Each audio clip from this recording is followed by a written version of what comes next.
Hello friends, welcome to EC Academy.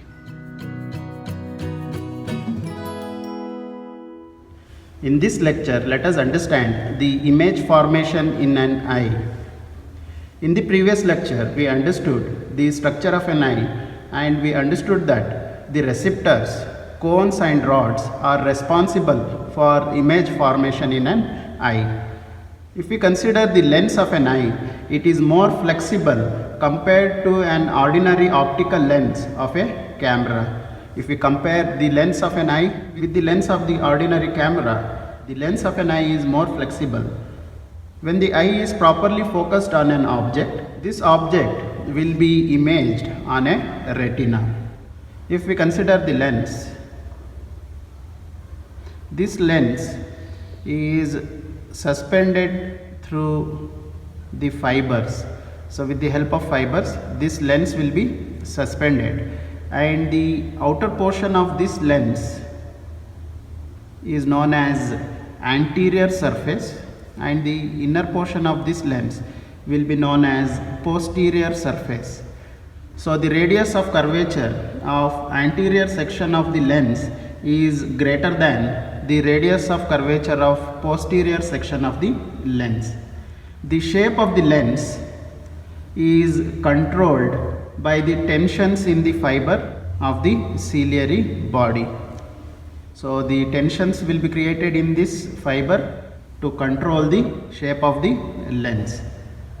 To focus on the distant object, these muscles causes the lens to relatively flatten. Similarly, these muscles will allow the lens to become thick to focus on the object that is nearer to the eye.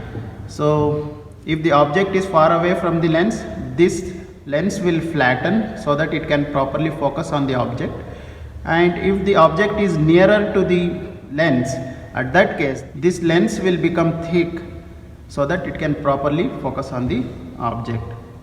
So this is how the shape of the lens will vary depending upon the distance of the object. So here in this diagram you can observe we have written C here. So this C represents the optical center of the lens.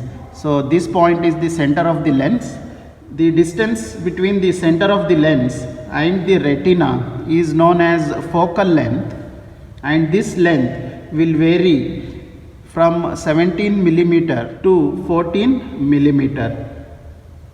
So this variation will happen when the refractive power of the lens increases from minimum to maximum.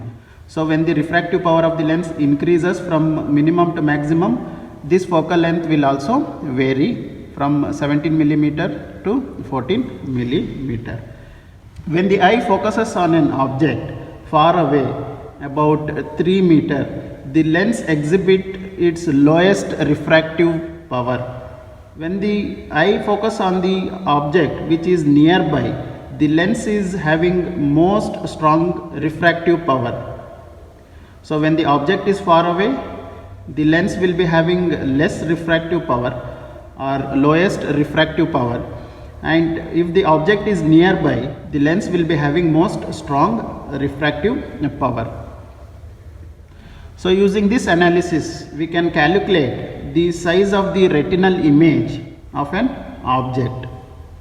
For example, if the observer is looking at a tree which is 15 meter high at a distance of 100 meter, if the height of the object in retinal image, if we consider it as h in millimeters, at that case we can write 15 divided by 100 will be equal to h divided by 17. So we have written 15 divided by 100 equal to h divided by 17. At that case we can write h will be equal to 255 millimeter. So this is the height of an object that will be created at the retina. This retinal image is reflected primarily in the area of fovea. We know fovea is in the central portion of the retina. So the fovea will be in the central portion of the retina and the image will be reflected on the fovea. So once the image is reflected on the fovea, the perception takes place by the refractive excitation of the light receptors, which transforms radiant energy into the electrical impulses. Then these electrical impulses will be finally decoded by the brain. So what happens? Once the image is reflected in the fovea, the light receptors will be excited, and these light receptors will transform the radiant energy into electrical impulses. Those electrical impulses will be decoded by the brain so that we can see a proper image. This is about image formation in an eye. Hope you have understood the topic. Thank you.